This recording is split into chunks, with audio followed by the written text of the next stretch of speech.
அனைத்து நல்லுள்ளங்களுக்கும் வணக்கம். நான் உங்கள் ரவிக்குமார். தினம் ஒரு தகவல் அடிப்படையில் அசாமில் மிகப்பெரிய அளவுக்கு வரலாறு காணாத அளவுக்கு வெள்ளம் வந்திருக்கு. அங்கே இது வரைக்கும் 70 பேர் பக்கம் இறந்துருக்காங்கன்னு சொல்லியிருக்காங்க.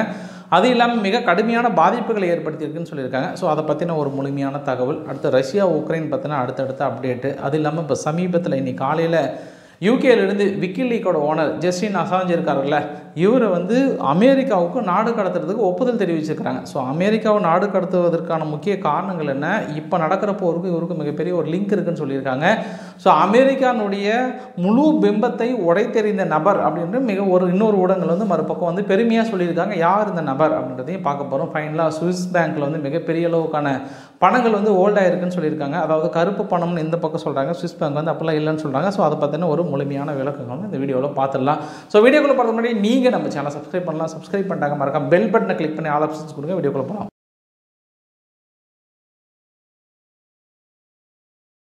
கண்டென்ட்டுக்குள்ளே போகிறதுக்கு முன்னாடி ஒரே ஒரு சின்ன விஷயம் தான். அக்னிபாத் மிக கடுமையான போராட்டங்களையும் தாண்டி பொது சொத்துக்கள் பெரிய அளவுக்கு சேதப்படுத்தப்பட்டுள்ளது. ரயிலாக இருக்கட்டும், கண்ணில் தெரியுறதெல்லாம் பற்றி எரிஞ்சிட்ருக்கு. ஸோ இதெல்லாம் தாண்டி இன்னைக்கு காலையில் ஹிந்து ஆர்டிக்கலில் மிகப்பெரிய ஒரு ரிப்போர்ட்டையும் கொடுத்துருந்தாங்க. ஓவராலாக வேர்ல்டு லெவலில் இராணுவத்துக்குன்னு அதிகமாக செலவு செய்கிற நாடுகள் எதுனா ஃபஸ்ட்டு அமெரிக்கா, அடுத்து சீனா, அடுத்து இந்தியா. இந்த இராணுவத்துக்கு செலவு செய்யப்படுகிற பெரும்பான்மையான நிதிகள் 56% பென்ஷன் ஸ்கீமுக்காகவுமே சேலரிக்கு மட்டுமே போயிட்டுருக்காங்க. அதுவும் இதுக்கப்புறம் இன்னும் ஒரு 1 லட்சம் ஆட்கள் எடுக்க வேண்டிய சூழ்நிலை இருந்தால் அது சேர்ந்துச்சு அப்படின்னா 65% இந்தியாவுடைய செலவிடப்படுகிற தொகைகள் அதுக்கே போயிடும்ன்றதுக்காக இந்திய அரசாங்கம் இதுக்கான ஆல்டர்னேட் சோர்ஸ் ஃபஸ்ட்டு அவங்க எதிர்பார்த்துட்டு தான் இருந்தாங்க அப்படின்ற மாதிரியும் சொல்லியிருக்காங்க அந்த ஆர்டிக்கலில். இன்னொரு விஷயம் என்ன பிரச்சனை அப்படின்னா, இந்த அக்னிபாத் திட்டம் இளைஞர்கள் மத்தியில் தவறாக புரிந்து கொள்ளப்பட்டிருக்கு அப்படின்னு இன்னொரு பக்கமும் சொல்லியிருக்காங்க. என்ன அப்படின்னா, வடநாடு சைடு ஃபுல்லாகவே இதுக்கப்புறம் அதாவது இராணுவத்துக்கான ரெகுலர் ரெக்யூர்மெண்ட்டே இருக்காது அப்படின்னு அவங்க புரிஞ்சுக்கிட்டாங்க அப்படின்ற அந்த அடிப்படையின் காரணமாக தான் இந்த அளவுக்கான போராட்டம். ஏன்னா அந்த வடநாடு ஃபுல்லாகவே நான் ஏற்கனவே பழைய வீடியோவில் கூட போட்டிருந்தேன். எந்தெந்த மாநிலங்கள் 10 லட்சம் பேர்த்துக்கு எந்த அளவுக்கு செலக்ட் ஆகுறாங்க அப்படின்ற நான் வீடியோ ஒரு இமேஜை கூட போட்டிருந்தேன் இல்லையா. ஸோ அந்த இமேஜில் கூட அந்த மாநிலம் ஃபுல்லாக படிப்புக்கு பெரிய அளவுக்கு முக்கியத்துவம் கொடுக்காம இராணுவத்திற்கு பெரிய அளவுக்கு முக்கியத்துவம் கொடுப்பாங்க. அதுதான் தனது வாழ்க்கையே தனது கதியாக இருக்கக்கூடிய இளைஞர்களுக்கு திடீர்னு தன்னுடைய வாழ்க்கை சோர்ஸ் முடக்கப்படுகிறதா அப்படின்னு ஒரு எண்ணம் வந்த உடனே தான் இந்த அளவுக்கான வெகுண்டு எழுந்திருக்கிறாங்க. அவங்களுக்கு சரியான புரிதல் இல்லை அப்படின்ற மாதிரி இன்னொரு பக்கம் சொல்கிறாங்க. இதையெல்லாம் தாண்டி எதிர்கட்சிகள்லாம் எதிர்ப்பு தெரிவிக்கிறாங்களே அப்படின்னா ஒரே ஒரு விஷயந்தான். ஆளுங்கட்சினா ஆதரிப்பாங்க, எதிர்கட்சினா எதிர்ப்பு தெரிவிப்பாங்க. ஏன்னா உங்களுக்கு 2 சின்ன எக்ஸாம்பிள். இப்போ நம்ம இருக்கிற இந்த ஜிஎஸ்டியும் அதே மாதிரி ஆதார் சிஸ்டம் இருக்கு இல்லையா, இது ரெண்டுமே காங்கிரஸ் கொண்டு வரணும்னு நினைச்சாங்க. அப்போதே பிஜேபி கடுமையாக எதிர்ப்பு தெரிவித்தாங்க. ஆனால் திரும்பி பிஜேபி அரசாங்கம் கொண்டு வரும்போது அப்போ காங்கிரஸ் மிக கடுமையாக எதிர்ப்பு தெரிவிக்கிறாங்க. இப்போ உங்களுக்கு அந்த கான்செப்ட் புரிஞ்சிருக்கும்.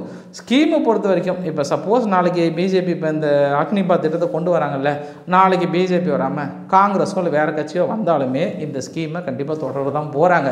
என்ன காரணம் அப்படின்னா, சப்போஸ் இடைப்பட்ட ஏதாவது பக்கத்து சைனாவோடையோ பாகிஸ்தானில் ஏதாவது போர் மூலம் பட்சத்தில் நம்மளுக்கு வீரர்கள் அதிகமாக தேவைப்படுவாங்க அப்படின்னும் போது திடீர்னு ஆர்மில் ரெக்யர்மெண்ட் பண்ண முடியாது. ஸோ இனி வரும் காலங்களில் போர் என்பது நிச்சயமான ஒரு சூழ்நிலை ஆகிவிட்டது. ஏன்னா அதுக்கான உதாரணமாக தான் நம்ம பார்த்துட்டோம். ரஷ்யா உக்ரைன் வார் இதுக்கப்புறம் அப்படி தான் இருக்க போகுதுன்னு தெரிஞ்சுக்கிட்டாங்க. ஸோ அதனால் இது போர்க்கால அடிப்படையில் இந்த மாதிரி ஸ்கீம் கண்டிப்பாக எடுக்க தான் செய்வாங்க. இதனால் இது எல்லா நாடுகளும் ஃபாலோ பண்ணுற ஒரு ஸ்கீம் தான் அப்படின்ற மாதிரி இன்னொரு பக்கம் சொல்லியிருக்காங்க.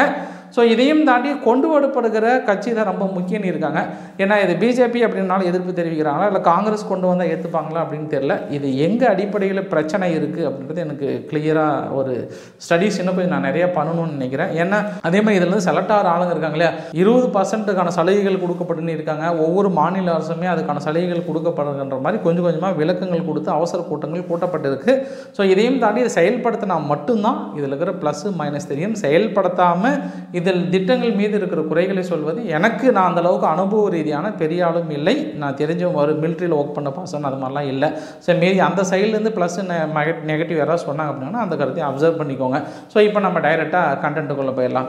ஆக்சுவலாக அசாமில் பார்த்திங்க அப்படின்னா மிகப்பெரிய அளவுக்கான வெள்ளம் சூழ்ந்திருக்கு. வெள்ளம் சூழ்றது மட்டும் இல்லாமல் மிகப்பெரிய அளவுக்கான தாக்கத்தை ஏற்படுத்தியிருக்கு. நான் பேசும்போது நிறைய அங்கே இருக்கிற வீடியோ பாதிப்புகளை தான் நீங்கள் பார்த்துட்டு இருப்பீங்க. ஓவராலாக பார்த்தீங்கன்னா இன்ன வரைக்கும் 60லேருந்து 70 பேர் பக்கம் இறந்து போயிட்டாங்கன்னு சொல்லியிருக்காங்க. இது 2வது பாதிப்பு.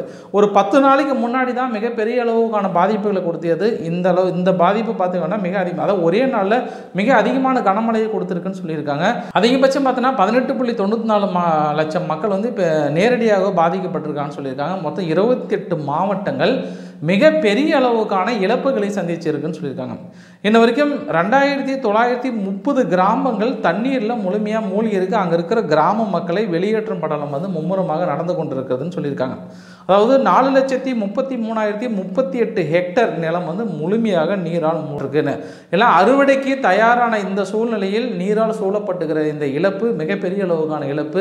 இந்த விவசாய நிலங்களில் மட்டும் 200 300 கோடி அளவுக்கான பாதிப்புகளை ஏற்படுத்தியிருக்கு அசாம் மாவட்டங்களுக்குன்னு சொல்லிட்டு மிக தனது வேதனைகளை தெரிவித்திருக்கிறாங்க. அங்கே இருக்கிற மாவட்ட ஆட்சியாளர்களாக இருக்கட்டும், அதே மாதிரி இராணுவம் வந்து தனது உதவிகளை வந்து செய்து கொண்டே தான் இருக்கிறது. ஓவராலாக 6 நதிகள் வந்து தனது அளவுகளையும் மீறி போயிட்டு இருக்காங்க. பிக்கி, மனாஸ், பயாஸ் அடியா, புதுமரி, ஜியாபராரி, கிபில், பிரம்மபுத்திரா இந்த 6 ஆறுகளுமே வந்து தனது அளவையும் தாண்டி 3லிருந்து 4 அடி 5 அடி மேலே அளவு போயிருக்கு. ஸோ அந்த அளவுகளை தாண்டும் போது பக்கத்தில் இருக்கிற குடியிருப்புகளாக இருக்கட்டும், பக்கத்தில் இருக்கிற விவசாய நிலங்கள் அனைத்துமே வந்து டோட்டலாகவே அடிச்சுட்டு போயிடுச்சுன்னு இருக்காங்க. ஸோ அங்கே இருக்கிற மக்களால் வெளியேற முடியாத ஒரு சூழ்நிலையும் இருந்திருக்கு. ஸோ டோட்டலாக அதாவது இதுக்கு முன்னாடி ஒரு 10 நாளைக்கு முன்னாடி தான் அந்த வெள்ளத்தோட பாதிப்புகள் இருந்து அந்த வெள்ளத்தோட பாதிப்புகள் வடிகிறதுக்குள்ளார இப்போ இப்படி ஒரு பாதிப்புகள் ஏற்படுத்தியிருக்குன்னு சொல்லியிருக்காங்க. ஸோ இன்ன வரைக்கும் பார்த்தீங்கன்னா ஓவராலாக கால்குலேட் பண்ணும்போது 373 ரிலீஃப் கேம்ப்பு மக்களுக்கு தற்காலிக குடியிருப்புகள் அமைச்சு அங்கே இருக்கிற உணவுகளை சமைச்சு கொடுத்துட்டே இருக்கிறாங்க. அப்பயும் உங்களால் முடியல. இன்னும் ரிலீஃப் கேம்ப் வந்து இன்னும் கொஞ்சம் அதிகம் பண்ணியிருக்குன்னு இருக்காங்க. எக்ஸாக்டாக சொல்லணும் அப்படின்னா மிக அதிகமான பாதிக்கப்பட்ட மாவட்டங்கள்னால் 7 மாவட்டங்கள் மிக அதிகமாக இன்னுமே தண்ணி வந்து கொஞ்சம் கூட வடியாத அளவுக்கு இருக்குது. நிறைய கால்நடைகள்லாம் அடிச்சுட்டு போயிடுச்சுன்ற மாதிரி சொல்லியிருக்காங்க. ஒரு 200 500 கோடி அளவுக்கான பாதிப்புகள், அதாவது விவசாய நிலங்கள் மட்டும், அது இல்லாமல் இன்னும் நிறைய பாதிப்புகள் இருக்குன்னு சொல்லியிருக்காங்க. இதில் ஓவராலாக நம்ம பழைய வருஷத்தோடு கம்பேர் பண்ணோம் அப்படின்னா 1998 இதே மாதிரி 500 கோடிக்கு மேலே அளவுக்கு இழப்புகள் ஏற்பட்டது. 2004 771 கோடி அளவுக்கு இழப்புகள் ஏற்பட்டதுன்னு சொல்லியிருக்காங்க. இதுக்கு முன்னாடி வரைக்கும் பார்த்திங்கன்னா 2002 2004 2012 மிகப்பெரிய அளவுக்கான இழப்புகளை சந்தித்தது. அது 2012 குறிப்பிட்ட மிக அதிகமான வெள்ளத்தோட தாக்கம் இருந்தது. இப்போ 2012க்கு அப்புறம் ஒரு 6-7 வருஷம் கேப் விட்டது. இப்போ மிகப்பெரிய அளவுக்கான இழப்புகளை சந்தித்து இருக்கு அசாம். இதிலிருந்து மீண்டு வருவதற்கு குறைந்தது 4 மாதங்களாவது ஆகும்னு சொல்லியிருக்காங்க. ஓவராலாக வடகிழக்கு மாவட்டங்கள் எடுக்கும்போது அசாம் தான் வெள்ளத்தால் மிக அதிகமான பாதிக்கப்பட்ட மாவட்டங்களாக கருதுகிறார்கள். ஸோ இதான் பாதிக்கப்பட்ட நிகழ்வுகளையும் நீங்கள் வீடியோ காட்சிகளோடு பார்த்துருப்பீங்க. அடுத்த அப்டேட் என்னென்னா, சமீப காலமாக அமெரிக்கா என்ன பண்ணாங்கன்னா, நேற்று ஒரு 1 பில்லியன், அதாவது ஒரு 7,816 கோடி அளவுக்கு கொடுக்குறேன்னு சொன்னாங்கல்ல. அதில் மிக ஒரு முக்கியமான ஆயுதம் என்னென்னா MQ-1C கிரே ஈகிள் ட்ரோன் வந்து கொடுக்குறேன்னு சொன்னாங்க. இந்த கிரே ஈகிள் ட்ரோன் வந்து மிகப்பெரிய அளவுக்கான பேரழிவுகளை ஏற்படுத்தும் அப்படின்றது அமெரிக்கா தரப்புக்கு நல்லா தெரியும். அதாவது எல்லை தாண்டி தாக்குதல் நடத்தக்கூடிய விஷயம். எப்படி எல்லை தாண்டி தாக்குதல் நடத்தி நாளைக்கு ஏதாவது ஒரு பிரச்சனை வந்தது அப்படின்னா அமெரிக்காவுக்கு மிகப்பெரிய ஒரு பின்விளைவுகள் ஏற்படுத்துன்னு சொல்லிட்டு மீண்டும் அமெரிக்காவுடைய காங்கிரஸ் மாநாடுகள் மிகப்பெரிய அளவு விவாதங்கள் கூட்டப்பட்டது. இந்த விவாதத்தில் இல்லைப்பா இது இப்போதைக்கு நம்ம ஹோல்டு பண்ணலாம், மற்ற ஆயுதங்கள் வேணால் கொடுக்கலாம் அப்படின்ற மாதிரி சொன்னாங்க. இவங்க இப்படி கொடுப்பதற்கான நிறுத்தி வைப்பதற்கான காரணங்கள் என்ன அப்படின்னா அது இன்னொரு விதமாக சொல்கிறாங்க. ஏன்னா உக்ரைன் தரப்பில் இந்த டைம் வந்து கண்டிப்பாக நாங்கள் ரஷ்யாவுக்கு மிகப்பெரிய ஒரு இழப்புகளை சந்திக்கிற மாதிரி நாங்கள் பிளான் பண்ணிகிட்டு இருக்கோம் அப்படின்ற மாதிரிலாம் சொல்லியிருக்காங்க. ஸோ அதற்காக இந்த சமயத்தில் நாம் கொடுத்தோம் அப்படின்னா, அதாவது இந்த போரே முடிகின்ற இந்த சூழ்நிலை திரும்ப நம்ம கொடுத்து நம்ம நாடு வந்து உள்ள நுழைஞ்சிக்கிற மாதிரி இருக்குமான்றதுக்காக என்னன்னு தெரியல, அமெரிக்கா திடீர்னு அப்படியே ஹோல்டு பண்ணிட்டாங்க. அடுத்த அப்டேட்னா விக்கிலீக்கோட ஜஸ்டின் அசாஞ்ச் அவர்கள் தான். ஜஸ்டின் அசாஞ்ச் அவர்கள் திடீர்னு UK நீதிமன்றம் என்ன சொல்லியிருக்காங்கன்னா, சரி ஓகே அமெரிக்காவுக்கு நாடு கடத்தப்படலாம்னு சொல்லியிருக்காங்க. அமெரிக்காவுக்கு நாடு கடத்தப்படக்கூடிய மிக முக்கிய நபராக ஏன் கருதுறாங்க, ஏன் அமெரிக்கா ரொம்ப நாளாக கோரனா, இவர் ஸ்வீடன் நாட்டை சேர்ந்தவர். ஸ்வீடன் நாட்டை சேர்ந்தது மட்டும் இல்லாமல் விக்கிலீக் அப்படின்ற அதாவது ஒவ்வொரு நாட்டோட ரகசியங்களும் வெளியிடக்கூடிய மிகப்பெரிய அளவு கில்லாடியானால் 2010 ஈராக்கில் ஆப்கானிஸ்தான் வந்து அமெரிக்கா படைகள் பெரிய அளவுக்கான வேட்டையாடியது இல்லையா, அதாவது நல்லது பண்ணுற பேரில் பண்ணாங்க இல்லையா, அந்த சமயத்தில் பொதுமக்களை எந்த அளவுக்கு தாக்கி அழிச்சிருக்காங்க, பெண்களுக்கு எந்த அளவுக்கான அநீதிகளை இழைத்திருக்கிறாங்கன்ற முழு டாக்குமெண்ட்டு வெளியிட்டாங்க. டாக்குமெண்ட்டை வெளியிடுறது மட்டும் இல்லாமல் ஒவ்வொரு வீடியோ பதிவுகளும் அங்கே இருக்கிற மக்களை, சும்மா இருக்கிற மக்களை பிடிச்சிட்டு போயிட்டு என்னென்ன பண்ணுறாங்கன்ற கம்ப்ளீட்டாக வெளியிட்டோடனே அமெரிக்க தரப்பில் மிக பயங்கரமான ஒரு கோபம். உடனே இவருக்கு எதிராக குற்றப்பத்திரிகை தாக்கல் செய்யப்பட்டது. நாட்டுக்கு எதிராக, இறையாண்மைக்கு எதிராக ஒரு மிலிட்ரியோட சீக்ரெட்டை நீங்கள் எப்படி வெளியிடலாம் அப்படின்னு சொல்லிட்டு இவர் மேலே கைது வாரண்ட்டு பிறப்பிக்கிறாங்க. அப்போ அவர் ஸ்வீடனில் இருந்தார். ஸ்வீடனில் இருந்தால் பெரிய பிரச்சனைடான்னு சொல்லிட்டு எல்லாரும் தப்பிக்கக்கூடிய ஒரே இடம், விஜய் மல்லையாவில் வந்து எல்லாரும் தப்பிக்கக்கூடிய ஒரு எந்த இடம் என்னன்னா UK தான். UK போய் ஒளிஞ்சிக்கிட்டார். ஒளிஞ்சிருந்தால பப்ளிக்கோட தான் இருந்தார். உடனே யூகே என்ன பண்ணாங்க, அமெரிக்கானுடைய அறிவுறுத்தின் பேரில் அவங்களும் ஒரு 17 குற்றப்பத்திரிக்கை தாக்கல் பண்ணாங்க. இந்த 17 குற்றப்பத்திரிக்கை தாக்கல் பண்ண உடனே இவர் என்ன கொஞ்சம் விவரமாயிட்டு அங்கே இருக்கிற ஈக்குவேடார் தூதரகம் இருக்கு இல்லையா, கிட்ட போய் அணுகி நான் ஈக்குவேடார் போயிட்டார். உடனே ஸ்வீடன் அரசாங்கம் கொஞ்சம் முழிச்சுக்கிட்டாங்க. அவங்க முழிச்சு என்ன பண்ணிட்டாங்க, பாலியல் குற்றச்சாட்டுக்காக நாங்கள் கைது பண்ணுறோன்னு சொல்லிட்டு 2012 கைது வாரண்ட்டை பிறப்பிக்கிறாங்க. ஆனால் பெரிய அளவுக்கு இவரை கைது பண்ண முடியல அப்படின்னா அவர் வந்து ஈக்குவேடார் அரசு வந்து தஞ்சம் கொடுத்துருக்காங்கல்ல, அதனால் யாருமே நெருங்க முடியாமல் இருந்தாங்க. அதுக்கப்புறம் தான் யூகே என்ன பண்ணாங்க, ஏன்னா ஏற்கனவே யூகேல ஒரு 17 குற்றப்பத்திரிக்கை இருக்கு இல்லையா, இதெல்லாம் ஒன்று சேர்ந்து ஈக்குவேடார்கிட்ட கொடுத்து மிகப்பெரிய ஒரு ப்ரெஷர் கொடுக்குறாங்க, நீ அந்த ஆளை கொடுக்குறியா இல்லையாப்பான்னு. 2019 தான் அவரை ரிலீஸ் பண்ணுறாங்க. ரிலீஸ் பண்ண உடனே யூகே அரசாங்கம் கைது பண்ண உடனே ஜெயிலில் போட்டாங்க. இப்போ ஸ்வீடன் வந்து கேட்குறாங்க, ஏப்பா எங்களுக்கு இந்த ஆள் தேவைப்படும், நீ கொஞ்சம் பொறுமையாக இருப்பா, நாங்கள் முதல்ல விசாரிச்சுக்கிறோம் அப்படின்ட்டாங்க. சரி ஓகே, விசாரணைகள் வருது. அப்போ அமெரிக்கா வந்து உள்ளே தலையிட்டு சரி ஓகே ஒரு அமெரிக்காவுக்கு நாடு கடத்தலான்றவுடனே இவர் ஜஸ்டின் அசாஞ்ச் என்ன பண்ணுறாரு, மேல்முறையீடு பண்ணுறாரு.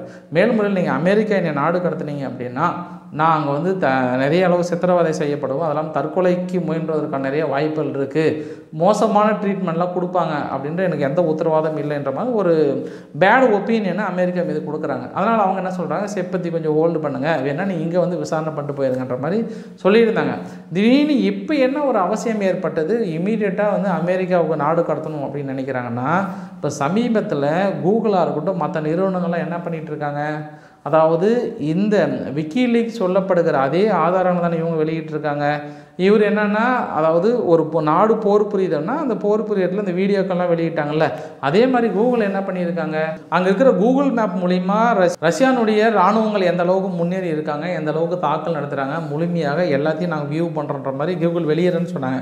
அவங்க மட்டும் இல்லாமல் அமெரிக்காவுடைய மேக்ஸன் நிறுவனம் இருக்குல்ல, இப்போ அவங்களுமே என்ன சொன்னாங்கன்னா, பெரிய அளவுக்கான இமேஜஸ் வந்து தொடர்ந்து வெளியிட்டே இருக்கிறாங்க, அதான் நம்ம டெய்லியும் பார்த்துட்ருக்கோம். அவங்க இல்லாமல் இன்னும் நிறைய நிறுவனங்கள் தொடர்ந்து உள்ள போந்து அங்கே என்ன மாதிரி நிகழ்வு நடக்குதுன்னு வெளியிட்றாங்க. அப்படின்னா ரஷ்யா குற்றப்பத்திரிக்கை தாக்கி இவங்க ஒரு நாட்டுக்கு இறையாண்மைக்கு எதிராக இதெல்லாம் வேலை செய்கிறாங்கன்னு சொல்லிட்டு மீண்டும் இது மாதிரி ஒரு பிறப்பிச்சாங்க அப்படின்னாங்கன்னா வேறு விதமான விளைவுகளை ஏற்படுத்தும் ஒன்று சொல்கிறாங்க. ரெண்டாவது விஷயம், இவர்கிட்ட எப்படியாவது இருக்கிற வீடியோ ப்ரூஃபெல்லாம் வாங்கினாங்க அப்படின்னாங்கன்னா இதுக்கப்புறம் ஐநாவில் போயிட்டு மீண்டும் ரஷ்யா முறையிடுவதற்கான வாய்ப்புகள் இருக்குதுன்னு சொல்கிறாங்க. ஏன்னாங்கன்னா நீங்கள் பாருங்கள், ஈராக்லையாக இருக்கட்டும் ஆப்கானிஸ்தானில் எந்த அளவுக்கான மனித உரிமை மீறல் நடந்திருக்கு, முதல்ல இதுக்கு பதில் சொல்லுங்கன்னு சொல்லிட்டு மீண்டும் பழைய விஷயத்தை கிளறுவாங்க. ஸோ அதனால் இந்த சமயத்தில் இவர் அப்படியே அலேக்காக கொண்டு போயிட்டு அமெரிக்காவில் உட்காரச்சிட்டு டோட்டலாக க்ளோஸ் பண்ணால் மட்டும்தான் மீண்டும் பழைய பிரச்சனைகளை ரஷ்யா கிளப்பாமல் இருக்கும்ன்றதுக்காக அவசரமாக மீண்டும் அமெரிக்காவுக்கு நாடு கடத்தப்படுகிறார். ஸ்வீடனுக்கு தேவைப்பட்டாலும் ஏற்கனவே யூகேல 17 குற்றப்பத்திரிகை தாக்கல் பண்ணியிருந்தாலும் அமெரிக்காவுக்கு நாடு கடத்தப்பட்டு இதுக்கப்புறம் இவ்வளோ க்ளோஸ் பண்ணுற ஐடியாவிலும் இருக்காங்கன்றது தான் இப்போதைக்கான லேட்டஸ்டான தகவல். அதாவது அவங்களுக்கு வந்தால் ஒன்று, மற்றவங்களுக்கு வந்தால் வேறு. சிம்பிளாக சொல்லணும்னா நம்ம பழைய டைலாக், அவங்களுக்கு வந்தால் ரத்தம், மற்றவங்களுக்கு வந்தால் தக்காளி சட்னின்ற அடிப்படையில் தான் இந்த விஷயமும் இருக்குது. ஃபைனலாக ஸ்விஸ் வங்கி வந்து மிகப்பெரிய அளவுக்கான அனௌன்ஸ்மெண்ட் கொடுத்துருக்காங்க. 2021 30,500 கோடி அளவுக்கு இந்தியாவுடைய பணம் வந்து அதிகரிச்சிருக்கு அப்படின்னு சொல்லியிருக்காங்க. இது ஓவராலாக கடந்த 7 வருடங்களோட கம்பேர் பண்ணும்போது இது மிகப்பெரிய ஒரு தொகைன்னு சொல்லியிருக்காங்க. 2020 2.55 பில்லியன் அளவுக்கு தான் இருந்ததுன்னு சொல்லியிருக்காங்க. அதாவது 2019-20 பெரிய அளவுக்கான இன்வெஸ்ட்மெண்ட் குறைஞ்சாலும் இப்போது கணிசமான அளவுக்கு உயர்ந்திருக்குன்னு சொல்லியிருக்காங்க. இதற்கு இந்திய அரசாங்கம் வந்து முறைப்படி கேள்விகள் கேட்டதற்கு அவங்க என்ன சொல்லிட்டாங்கன்னா, அதாவது இதில் இன்வெஸ்ட் பண்ணுறவங்க எல்லாமே வந்து நேர்மையான ஆட்கள் மட்டும் தான் இன்வெஸ்ட் பண்ணியிருக்கிறாங்க, நாங்கள் இந்திய அரசாங்கத்துடன் ஒத்து தான் போகிறோம், அதாவது வரி ஏய்ப்பு செய்கிறவர்களோ வரி மோசடி செய்கிறவர்களோ நாங்கள் என்றைக்கும் ஆதரிக்கவே மாட்டோம், அந்த மாதிரியான ஆட்களோட லிஸ்ட்டை நாங்கள் வெளியிடவும் தயாராக இருக்கும், ஏற்கனவே நாங்கள் வெளியிட்டோம், உங்களுக்கு நீங்களும் கூட கேட்டிருந்தீங்க அப்படின்ற மாதிரி தகவல்களை ஸ்விஸ் வங்கி வந்து கொடுத்துட்டாங்க. ஓவராலாக யார் தான்பா எந்த நாட்டோட பணம் தான் ரொம்ப அதிகமாக இன்வெஸ்ட் பண்ணுறாங்க அப்படின்னாங்கன்னா யூகே, யூஎஸ்ஏ, இந்தியா பார்த்தோன்னா 44வது இடத்துல இருக்குது. அதாவது ஸ்விஸ் வங்கி அப்படின்னா வந்து கருப்பு பணம் தான் அப்படின்ற ஒரு இமேஜினை கொண்டு வந்தது. எப்படின்னா ஆரம்ப கட்டத்தில் பிஜேபி வந்து தன்னோட கேம்பிங்கே இதுதான் கொண்டு வந்தாங்க. ஸ்விஸ் வங்கியில் வந்து இந்த அளவுக்கான கருப்பு பணம் இந்தியாவில் இருக்குது, அதை மீட்டுட்டு வந்தோம் அப்படின்னா அங்கே பெரிய அளவுக்கான வேலையில்லா திண்டாட்டம்லாம் இருக்கும் அப்படின்ற மாதிரி அனௌன்ஸ் பண்ணாங்கல்ல. அப்போ தான் ஸ்விஸ் வங்கி அப்படின்னாவே மக்கள் மத்தியில் இன்க்ளூடிங் எனக்கு கூட என்னென்னா அது வந்து கருப்பு பணம் தான் அப்படின்னு நம்ம நினச்சோம். ஆனால் ஸ்விஸ் வங்கி வந்து இதை வெளியிட்டு இன்னொரு அறிக்கையும் வெளியிடுறாங்க. ஓவராலாக இந்த பணம் முழுமையாக கருப்பு பணம்லாம் இல்லைப்பா, அதாவது வர்த்தக ரீதியான பரிவர்த்தனை வந்து அதிகமாக இருக்குதுன்னு சொல்லியிருக்காங்க. வர்த்தக ரீதியான பரிவர்த்தனை அப்படின்னா இப்போ இந்தியாவிலே கூட சுவிஸ் வங்கியோட கிளைகள் இருக்குது. அந்த கிளைகளில் வந்து ஒவ்வொருத்தரும் அந்த ஒரு கண்ட்ரிலேருந்து இன்னொரு கண்ட்ரிக்கு ஒரு அமௌண்ட்டை ட்ரான்ஸ்ஃபர் பண்ணோம் அப்படின்னா குறிப்பிட்ட அளவுக்கான வைப்பு நிதி இருந்தால் மட்டும்தான் நாங்கள் ட்ரான்ஸ்ஃபர் பண்ணுவோம். ஸோ அப்படி வைப்பு நிதி இருக்கும் பட்சத்தில் ஒரு நாடு இன்னொரு நாடு ட்ரான்ஸ்ஃபர் பண்ணும்போது நாங்கள் ட்ரான்ஸ்ஃபரோட அமௌண்ட்டோட வேல்யூவும் நாங்கள் கால்குலேட் பண்ணிக்கிட்டோம், வைப்பு நிதியும் கால்குலேட் பண்ணிக்கிட்டோம். அது இல்லாமல் அந்த பரிவர்த்தனை பண்ணுறாங்கல்ல, ஓவராலாக இது எல்லாம் சேர்த்தி தான் இந்த அளவுக்கு 30,500 கோடி அளவுக்கு அதிகரிச்சிருக்கு அப்படின்னு சொல்லியிருக்காங்க. ஸோ இந்த பணங்கள் வந்து நீங்கள் கருப்பு பணங்களாக எடுத்துக்கொள்ளப்பட்டால் நாங்கள் பொறுப்பு இல்லை. இது முழுமையாக நேர்மையாக வியாபாரத்திற்காக பண பரிவர்த்தனை செய்யப்பட்ட வைப்பு நிதி வைக்கப்படுகிற பணம் அப்படின்னு சொல்லிட்டு சுவிஸ் பேங்கில் தெரிவிச்சிட்டாங்க. இது வந்து நார்மல் மக்களுக்கும் கருப்பு பணம் தான் உணர வச்சது யார் அப்படின்னாங்கன்னா பிஜேபி தான். இன்றைக்கி அவங்களுக்கு அதுவே வந்து மிகப்பெரிய ஒரு தலைவலியாக அமைஞ்சிருக்கு. காரணம் வந்து மக்கள்லாம் என்ன நினைப்பாங்க, ஓ இந்த அளவுக்கான கருப்பு பணம் இப்போ இருக்குது அப்படின்னு தான் நினச்சிருப்பாங்க. ஆனால் இது கருப்பு பணம் இல்லை என்று சுவிஸ் அரசாங்கம் தெளிவான விளக்கங்களை கொடுத்திருக்கு. இதை பற்றின உங்களோட கருத்துக்கள் என்ன, கருத்துக்களாக வரவேற்கிறோம். பிடிச்சிருந்தால் லைக் பண்ணுங்கள், உங்கள் ஃப்ரெண்ட்ஸுக்கு ஷேர் பண்ணுங்கள், சப்ஸ்கிரைப் பண்ணுங்கள் ரவிக்குமார் சேனல். நன்றி, வணக்கம்.